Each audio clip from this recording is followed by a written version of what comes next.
Good afternoon. I want to thank everybody for logging in or calling in today for our webinar. Today, a special guest, Richard Hall with Forest Investment Associates, will be joining us here in just a few moments to talk about investing in Timberland. Certainly, as many are familiar on the call, you're familiar with self-directed IRAs. Know that there's a variety of different assets that you can invest in using your IRA. So from time to time, we like to bring in a guest who maybe has some expertise in a different area, something a little bit different than perhaps real estate or private loans, some of the more common investments we see, but bring in somebody whose expertise is a little bit different field. We like to present this education to all of our contacts and clients. Hopefully it's just a benefit to you knowing about us or using our services. As we go through the presentation today, if anyone who's listening and participating live has any questions, you can certainly type your question into the chat box on the screen.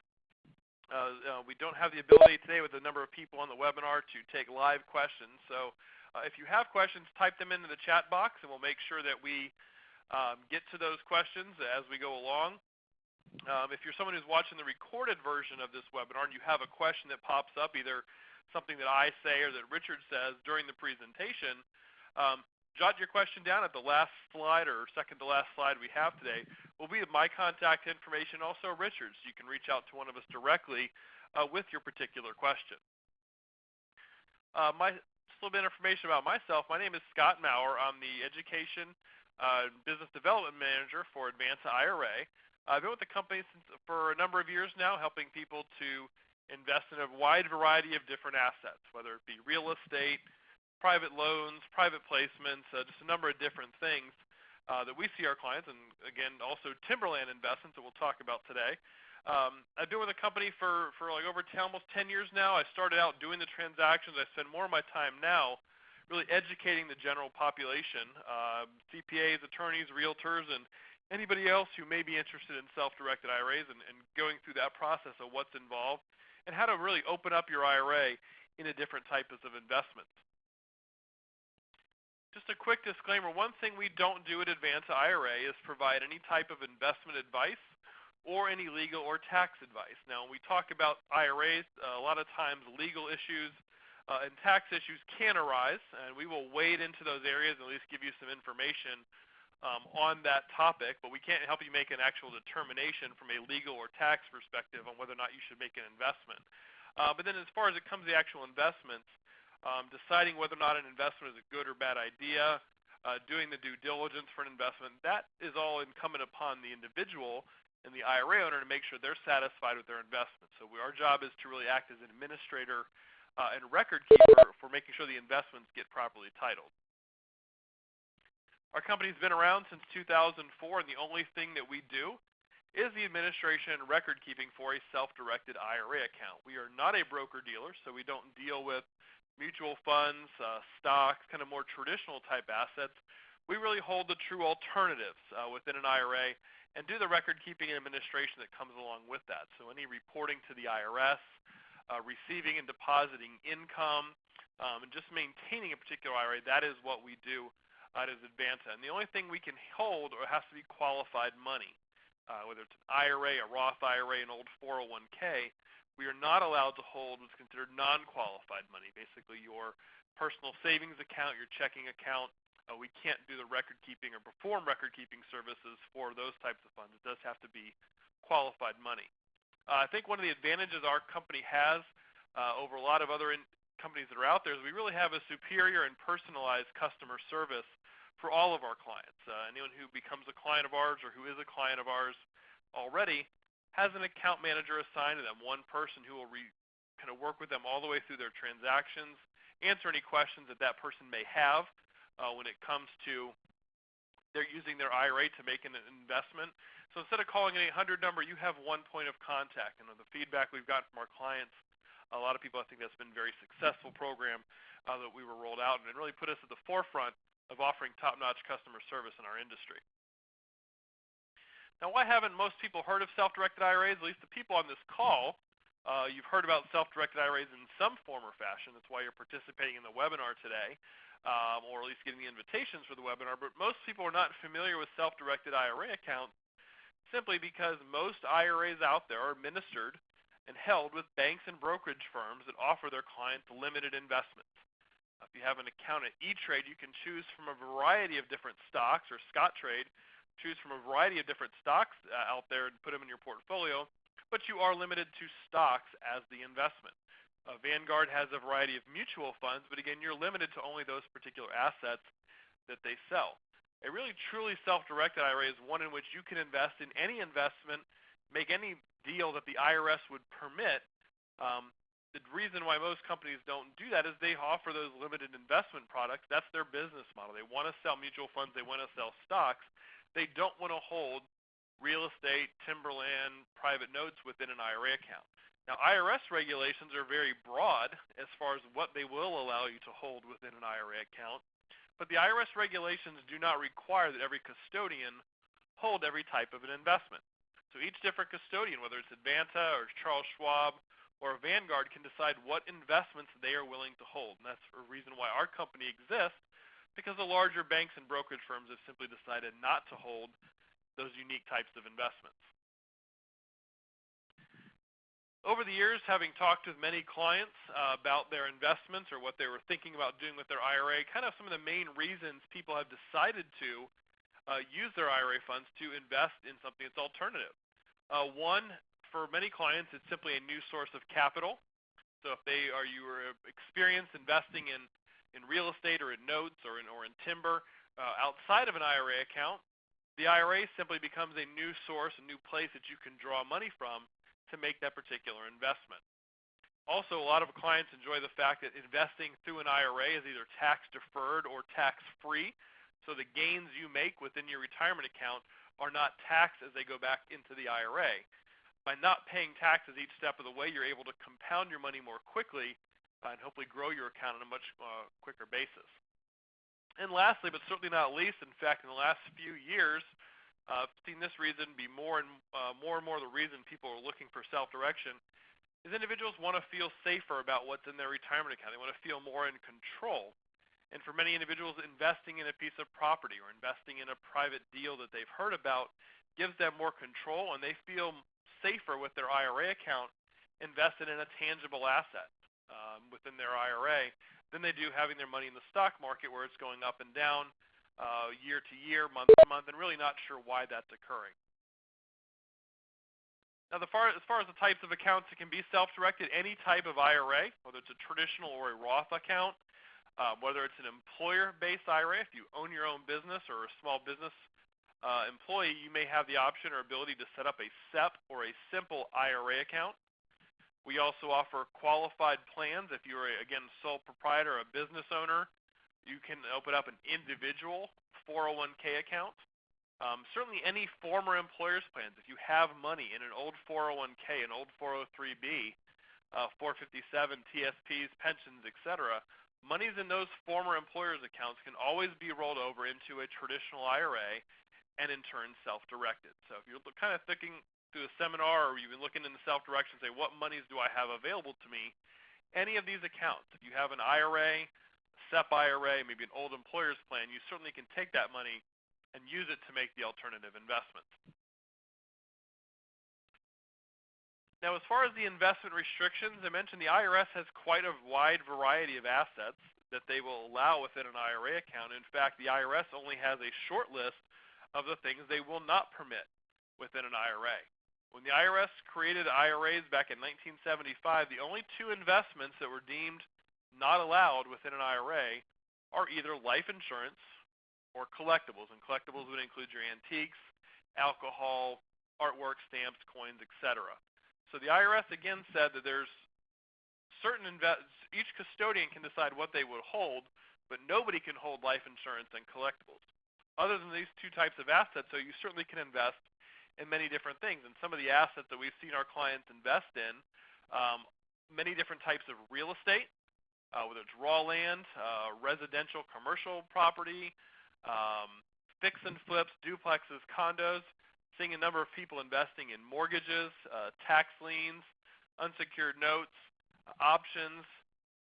Then kind of other alternatives include LLCs, private stock, movie projects, farm animals, oil and gas rights. Again, the list goes on and on. the different types of investments you can make. So whatever kind of investment you find most interesting, feel you have the most knowledge about, there's a good chance you can probably use your IRA in some form or fashion to make that investment. Again, as we go through the presentation, if you have questions for myself or for Richard, please make sure you type them into the chat box on your screen. And at this time, I'm going to bring in Richard Hall of Forest Investment Associates. Richard has been with that company based out of Atlanta since 2013. Richard is responsible for the strategic management of several client Timberland portfolios, and prior to joining Forest Investment Associates in 2013, Richard also worked for Bank of America's U.S. Trust Private Wealth Management Division, where he held a number of positions, including Southeast Regional Forest Manager and Acquisitions Manager.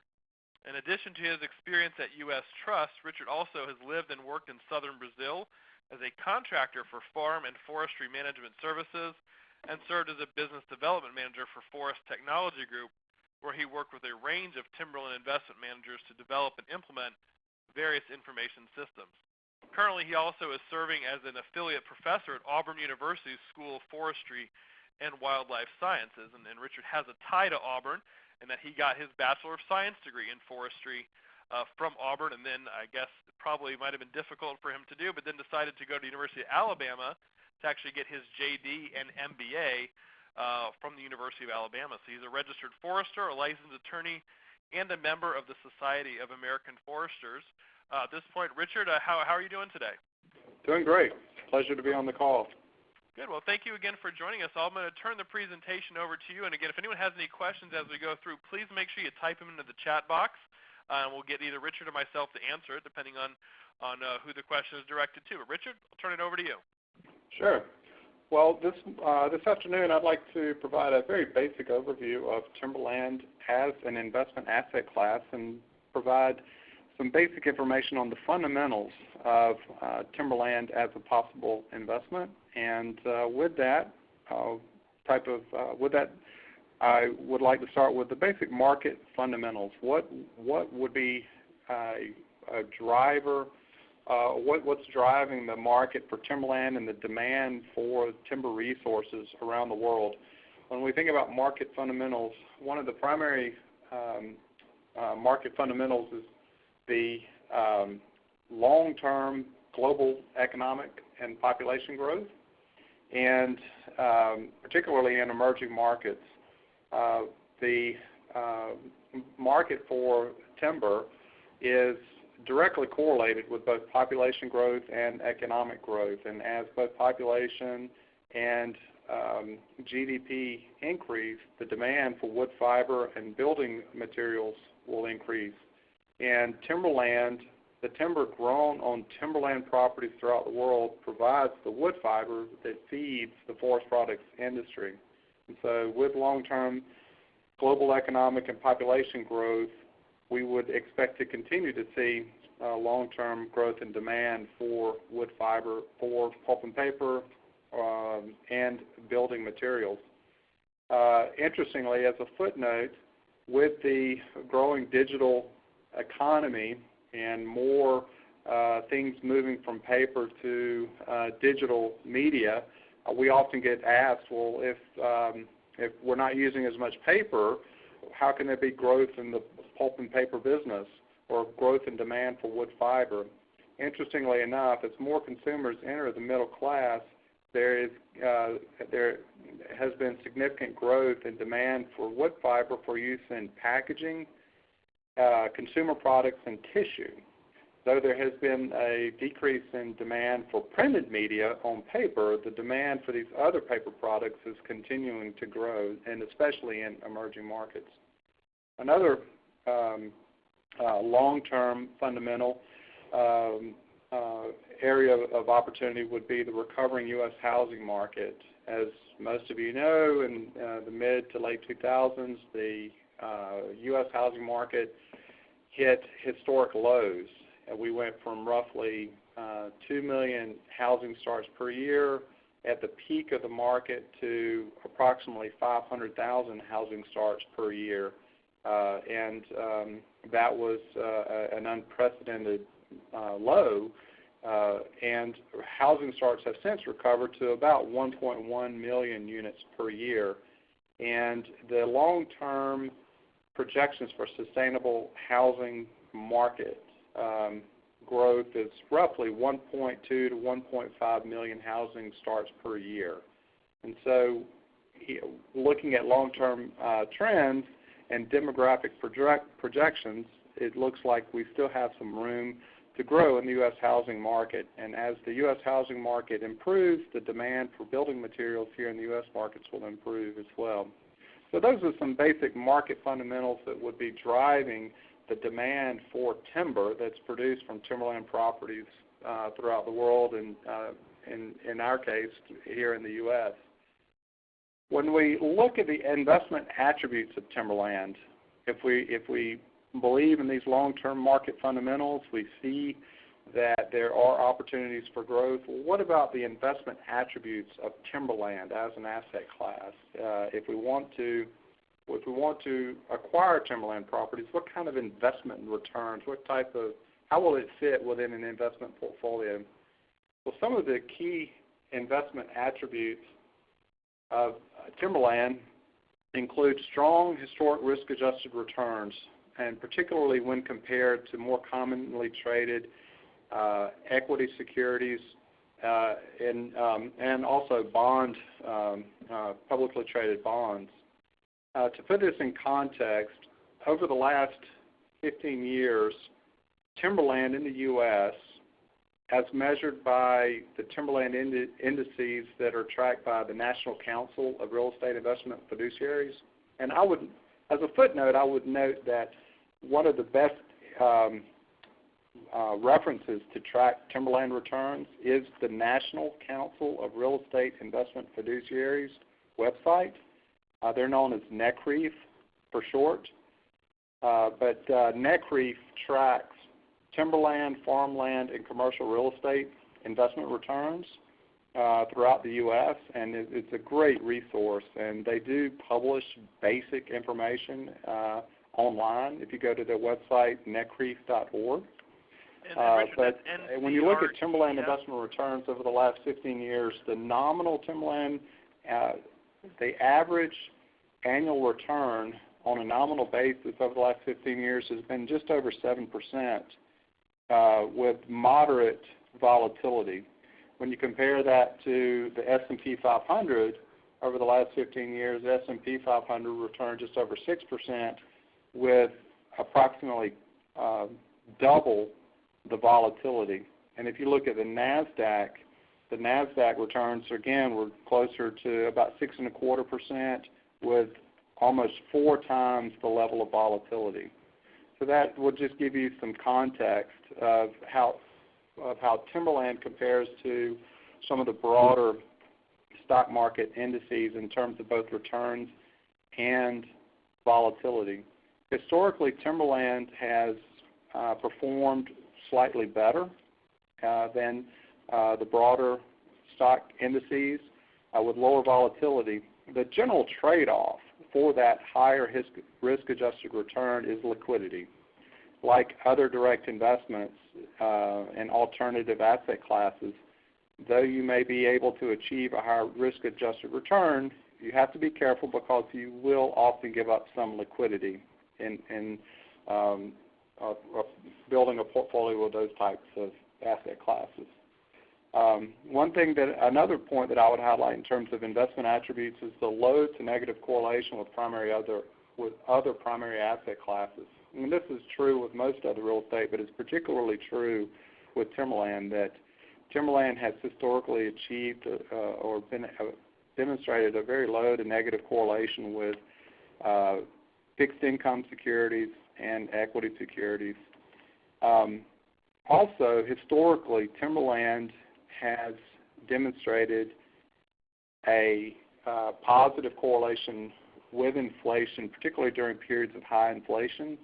And even though we haven't had any periods of high inflation for more than 20 years, you have to go back to really the late 70s, early 80s. During those periods, timberland, like other real estate asset classes, did prove to be a good hedge against high inflation.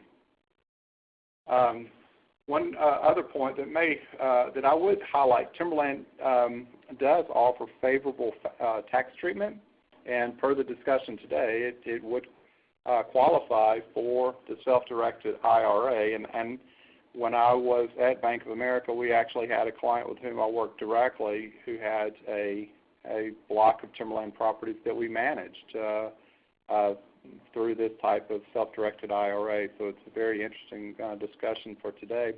But there are also other key tax benefits for Timberland for taxable investors that I would just mention as a footnote, notably that timber sales are generally treated as capital gains as opposed to ordinary income. And there's also a depletion deduction that can be applied to timber sales. As you harvest timber, you can apply a depletion deduction the same as if you were working with a coal mine or oil and gas reserves. So that depletion deduction coupled with capital gains treatment really does create some advantages for taxable investors. When we, moving on to the key drivers of return, if we acquire timberland property and we're wanting to generate investment returns and we're looking at timberland strictly as an investment, well, what are the drivers of investment returns? How will we actually generate those returns from this property? And there are four key drivers of returns for a core timberland property. The number one driver of return, and this is why timberland really has become so popular, particularly among large institutional investors, and that whether that be pension funds, foundation, endowments, and also large family offices. The biological return component of timberland is a fairly predictable driver of return where when you have a timberland property, the timber will grow at fairly predictable biological rates year after year. And that's something that you can fairly easily quantify and measure. And that biological growth establishes a significant amount of positive momentum from an investment perspective. On average, timber in the U.S. markets grows about 6 to 8% per year. So no matter what's happening with the markets, no matter what's happening with inflation, no matter what's happening with interest rates, just by virtue of the sun shining and maybe getting a little bit of rain here and there, you're able to generate 6 to 8% just through the growth of the timber alone. And that creates a significant amount of positive momentum and has sometimes been referred to as a kind of the locomotive of in terms of driving the returns. Roughly, for core timberland properties, that biological growth can account for anywhere from 50 to 70% of the total returns. And that's kind of a target that we often strive for with our timberland portfolios when we're valuing the properties, that we want close to 2/3 of the total returns to be driven by that biological growth. The second key driver of return for a core timberland property would be the appreciation of the timber values or timber prices. Historically, timber prices have appreciated on average about 2% above inflation per year. Of course, after the financial crisis in the late 2000s, pine saw timber prices were down dramatically, but the long-term averages for timber products have appreciated fairly consistently between 1% and 2% per year. Some grades on average 2% per year. So that long-term appreciation of timber has proven to be a solid driver of return. Also, as timber grows, the value of the timber becomes more valuable. In other words, the older a tree gets and the larger the diameter of that tree, the more valuable the timber. Larger diameter saw timber generally is more valuable than smaller diameter timber that's chipped and used for pulp and paper and other lower valued products. So in addition to long-term appreciation, long-term price appreciation, there's also price appreciation that's tied into the biological growth of the timber, and we call that end growth. The third key driver of return is the land price appreciation. When you think of a timberland property, you divide up the value of the property into the timber and the land. And historically, productive rural properties throughout the U.S. have appreciated on average about 3%, 2 to 3% above inflation per year, or roughly 5% nominal per year. And that's the long-term average rate of appreciation for productive rural properties in the U.S. When you look at timberland, and especially in places like Florida, Georgia, the Carolinas, or maybe parts of the Northeast, when you look at timberland properties and the potential for land price appreciation, it's also important to take into account the potential for conversion of the land use to a higher and better use. We refer to that as HBU. Some of you have probably heard that term before. But in the case of timberland, if we were to manage a property as timberland, but then due to demographic trends and development in the surrounding area, it may very well be that at the end of our holding period that we're selling the property into the market not as timberland, but as, say, low-density development or as a recreational farm or some other type of higher and better use. So that potential shift in land use can create some dramatic opportunity for land appreciation. Finally, alternative income streams.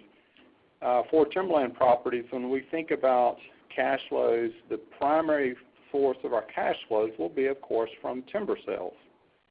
But we can also generate supplemental cash flows year after year from such things as recreational leases or hunting leases, from the lease of certain sites for cell phone towers or other utilities, for oil and gas or other mineral activities, or from the collection of pine straw and other landscape materials. All of these types of activities can generate opportunities to generate supplemental income that would help generate or help improve our investment returns from our properties.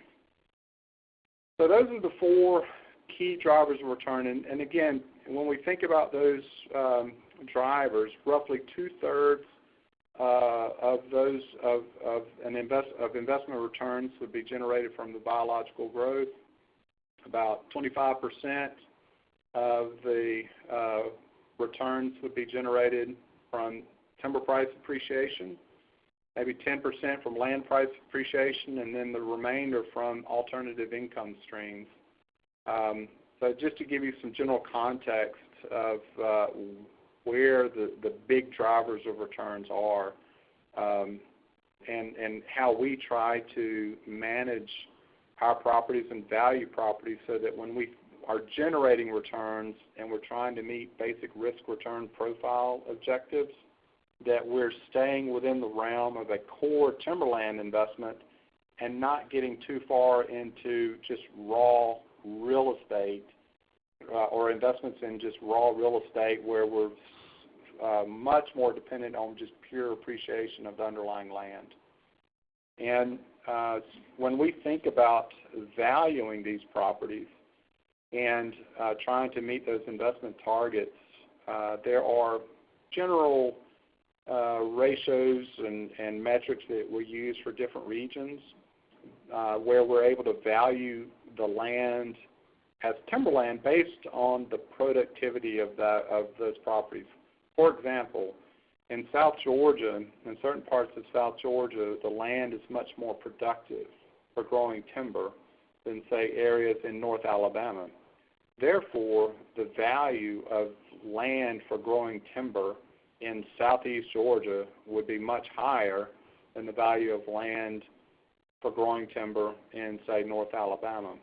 And that's based on what we call the site index, or the productivity of the land for growing timber. And in addition to the site index, we also look at the basic market prices for the timber products. And certain markets are more active and more liquid than other markets. Again, southeast Georgia would have a much more active timber market than say, North Alabama. For additional reference on timber prices, the University of Georgia publishes a timber price report called Timber Mart South, and they provide basic regional prices for different product classes. If anyone is interested in looking at timber price trends, Timber Mart South is a great publication to review southern timber prices. There are other publications that provide timber pricing information for other parts of the U.S. And that takes me to the next part of the discussion, is where in the United States can you acquire timberland property as an investment and actually use or benefit from those core drivers of returns that we just discussed. When we think about timberland in the United States, there are 4 key investment regions. The southeast U.S., which basically stretches from Texas up through Virginia, and the primary commercial species in the southeast U.S. would be what we call southern yellow pine, and that's the primary commercial species that we grow in the southeast U.S., and we sell southern yellow pine timber to sawmills to make lumber and other building products, and we sell southern yellow pine to pulp mills to make pulp and paper products. In the northeast U.S., the forests in the northeast U.S. are primarily mixed pine and hardwood forests, and the rotation length, or the time it takes to grow trees in the northeast U.S. is much longer than in the southeast. For example, in the southeast U.S., for managed pine forests, we can generally start harvesting timber as early as 12 to 15 years into a rotation. And a typical rotation, or the time that or the length of time that we manage a forest, is about 30 years. That you can grow timber in the southeast and produce some large diameter saw timber within about 30 years. So you can start harvesting smaller timber between 12 and 15 years and maybe grow it out as long as 30 years in the southeast. Whereas in the northeast, it takes about 80 years to grow a merchantable stand of timber. And so you can see that the economics are quite different in the northeast relative to the southeast because of the different growth rates. One thing about the northeast that's different than the southeast is there's a much more established market for high-quality premium hardwood timber, things like black cherry or black walnut, where you can get significant premiums for that type of hardwood timber relative to, say, our southern pine timber here in the southeast. Another region is the Lake States region, which is basically the area primarily west of the Great Lakes, Wisconsin, and that would be primarily Wisconsin, Minnesota, and the Upper Peninsula of Michigan. And that area consists primarily of mixed softwood and hardwood species as well. There are some premium grades of hardwood in the Lake States, but not to the same degree as you see over in the northeast U.S., particularly in the Allegheny Plateau. And then finally, the 4th core timberland region would be the Pacific Northwest, which would primarily be the mixed primarily mixed softwood forests in Washington State, Oregon, and Northern California. And the Pacific Northwest market is interesting because there's a significant export market from the Pacific Northwest that is oriented primarily to China and Japan and other parts of Asia. So that's a distinguishing feature of the Pacific Northwest. One other point about the Pacific Northwest is west of the Cascade Mountains, which is really the primary forest region in the Pacific Northwest would be the areas west of the Cascades. The rotation length out there is about between 40 and 60 years. And so a little bit more, a little longer rotations, but generally in terms of the quality of the timber quality is much higher in the Pacific Northwest than it is in the Southeast. I would also note too, I mentioned the 4 primary investment regions in the United States, but there are other key investment regions in other parts of the world, such as New Zealand, Australia, Brazil, Chile, and parts of Canada, maybe parts of Europe. There's a very active forest products industry throughout the world, and the United States is the largest market for forest products in the world, but there are other markets in other parts of the world.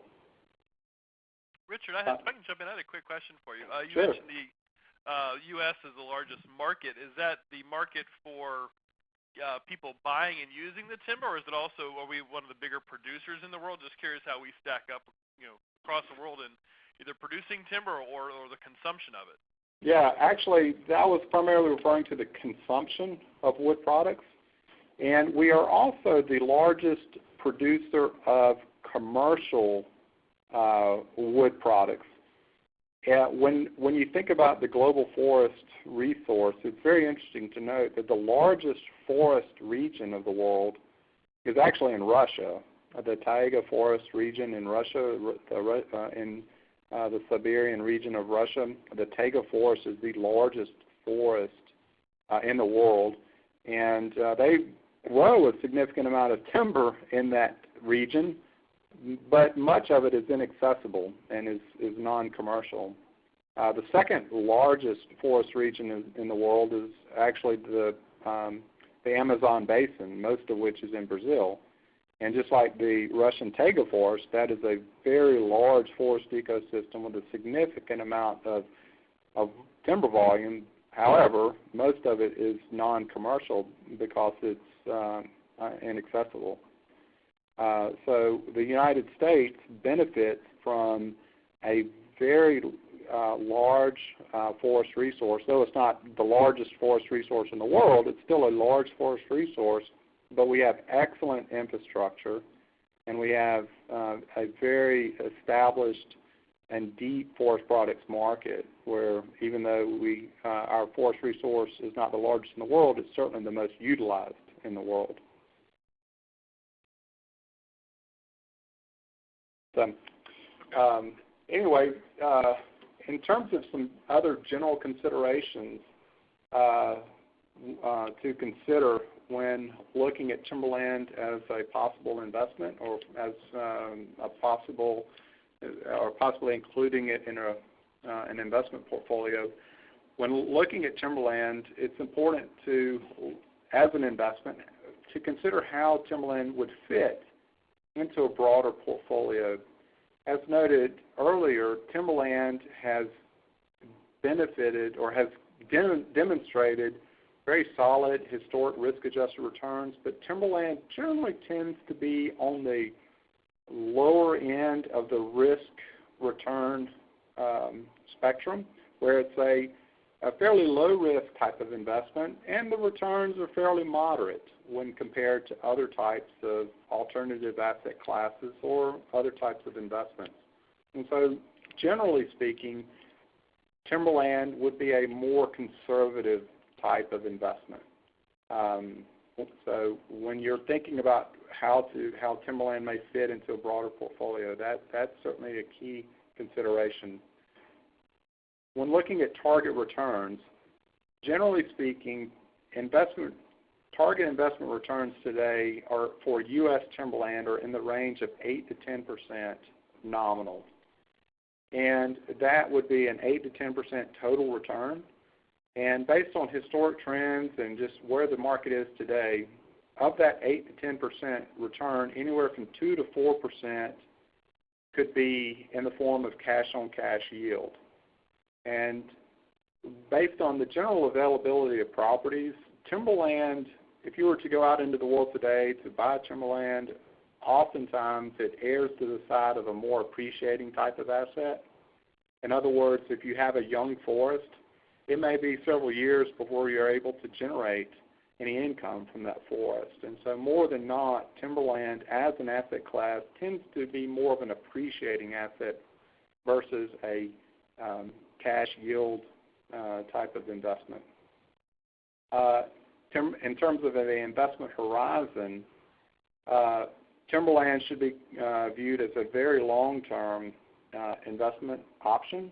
In order to capture the positive investment attributes of timberland, it's important to view timberland as a long-term investment. And we generally, within our firm, we generally look at timberland based on a minimum 10-year investment period.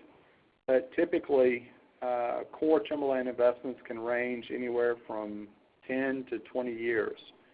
And there have been, of course, investors have gotten in and out of timberland within shorter time periods, but a general base case scenario for an investment horizon would be about 10 years. Whether or not to use leverage is an important consideration.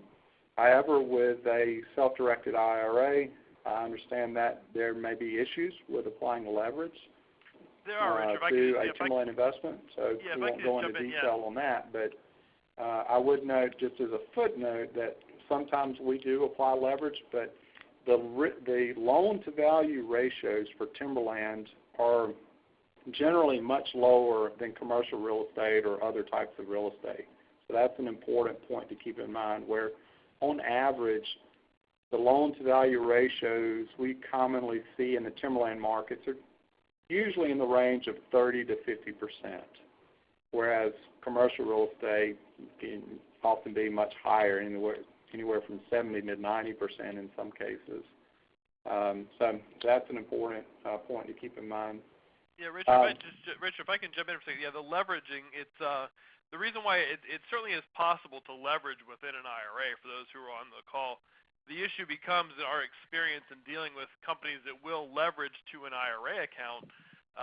They typically want income-producing properties in the form of a rental property. So I think it's mainly, it's not that you can't leverage, it's just it's difficult to do and finding somebody. But if you were to find a private lender who could lend money to your IRA, then certainly it's something you could look into. So I just want to add that in there. Okay. Yeah, that's interesting. And a few other general investment considerations. Geographic preferences. With timberland, just like other real estate asset classes, timberland is unique. Each timberland property is unique, and location is quite relevant. Many of our clients actually have specific preferences based on investment objectives or other general considerations. Some private clients actually have personal preferences based on where they live or based on other factors or legacy considerations. But I would also note, too, that the geographic regions within the U.S., the 4 key geographic regions, also display very distinct risk-return profiles. For example, the Pacific Northwest region has generally been a region that's generated higher total investment returns, but the markets out there tend to be much more volatile, and the regulatory environment in the Pacific Northwest is much more stringent than in the Southeast. So generally higher returns, but slightly higher risk out west than what we see here in the Southeast U.S. So in terms of geographic preferences, when looking at timberland properties, there may be some qualitative and subjective factors that should be considered in addition to more of the quantitative investment attributes based on the investment attributes of the different regions. Another key consideration would be conservation objectives, and whether or not a timberland property should be certified under some of the under one or more of the different certification regimes. Several of our clients actually require that we certify the management of their timberland properties based on different types of environmental management or sustainable management regimes. And so that's often, and that type of consideration is growing in relevance today. It's becoming more and more important to many of our clients that our forests are not only managed on a sustainable basis, but that that sustainability is measurable, and I certainly see that as a growing trend. And a final key consideration for many of our clients, particularly the individual investors and family offices, is the personal use of the property. And as I understand it, with the self-directed IRA, that is a key consideration, because oftentimes some of the benefits associated with owning a timberland property is that you can also use that property for recreation or other uses. However, with the self-directed IRA, and we certainly dealt with this with one of our other clients that I mentioned earlier, it's very important that if a timberland property is included in a self-directed IRA, that is clearly understood how the property can or cannot be used. So, and I would defer to the Advanta team on that. So that's basically my general overview. And Scott, do you have any other questions or comments? I think I do, and again, I encourage anyone who's listening and participating live here to get your questions in a chat box on your screen to get those answered. And to kind of go back to that last slide, yeah, the personal use within an IRA just not allowed. So if you were looking, if the key consideration in making the purchase of the timberland or the property is to use it personally, you can't use your IRA for that. But I think as you've demonstrated today, Richard, it's really looking at timber, it's more as an investment. There's no reason if your IRA wants to buy timberland, you can do that within an IRA, reap the benefits back in the IRA. If you want a personal use property to go hunting, do other activities on, find somebody else's property to use would be the basic answer from the IRA side of things. But a question I had for you, Richard, is we have a lot of people on the call and the people who are going to be watching the recording later. How would an individual, as I know when I talked with you a few weeks ago to set up the webinar, you deal a lot with institutional clients. How would an individual get involved with buying and selling timberland? Would they use are there realtors, are there individuals that specialize in this that they could reach out to for some guidance? Sure, yeah. There is a very active community of real estate brokers that specialize in rural timberland properties throughout the U.S., and a lot of those brokers are locally and regionally focused. And I can provide a couple of websites that are good aggregators of some of the different listings. One of those would be landwatch.com. That's LANDWATCH.com. Landwatch.com. And then another good website is landflip.com, LANDFLIP.com. And just using those two websites and plugging in the particular areas of interest, you can generally browse properties by state and by county. You can make connections with a broad network of real estate brokers just using those two websites as a starting point. And I just mentioned those two because those are general websites, and they tend to have a very active base of brokers specializing in rural timberland properties that post their listings on those sites. Okay, and kind of in that same vein, and maybe get a little more specific, at least for one of the participants here, said if a small investor was looking for a timber tract in either North Florida or South Georgia, where would you start? What are the best sources to find a tract? I mean, you said LandWatch and LandFlip. might be more general. You can certainly get more specific. But for North Florida, South Georgia, is there a particular resource place you could point this person to? Well, I would still suggest starting with those two sites because even though they do have national coverage, they do you are able to query based on state your potential interest in specific states and counties, and especially for Georgia and Florida, I know that both of those sites would have a significant number of timberland properties posted. And I would also, for Georgia, another good site is a website called landsofgeorgia.com. That would be landsofgeorgia.com, and that would be more specific, of course, to Georgia, but that would be another great place to start. And one thing I would note, I just would prefer on this call just to provide some of the general sites versus some of the specific brokers.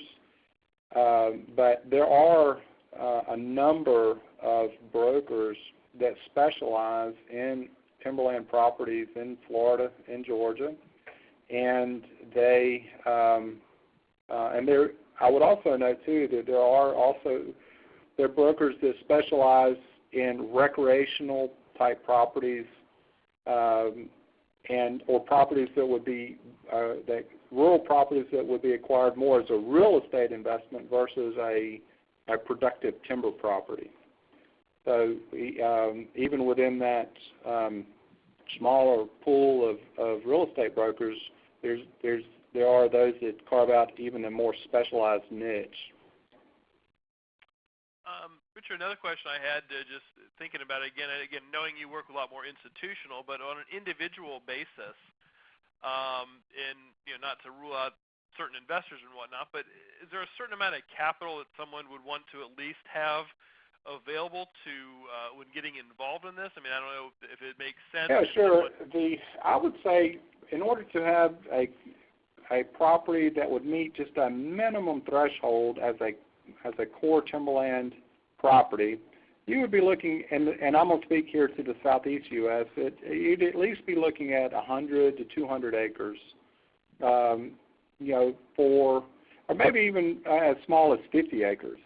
It just depending on what you're looking to do. If you were to acquire a property that is, let's just say, 100-acre timberland property, with timberland markets what they are today, raw land for core timberland properties in rural areas is anywhere from $800 to $1,200 an acre on average in the southeast U.S. And depending on how much timber is on the property, that could be, just call it $500 an acre. You're looking at roughly $150,000 to $200,000 investment for a 100-acre parcel of timberland with which you could meet these core investment attributes and capitalize or benefit from those key drivers of return that I just described. When you're looking at smaller parcels like that, it's important to keep in mind, too, that it's going to be that the investment returns will be driven much more by local market conditions and local real estate markets than, say, a very broadly diversified institutional portfolio. So that's very important to keep in mind. When I think of investments for smaller individual investors, I would typically think at a minimum $100,000 to $200,000 would be a reasonable value point, and how many acres you can get for that minimum level of investment would just depend on the location of the property and how much timber's on the property. And, that's kind of a minimum threshold.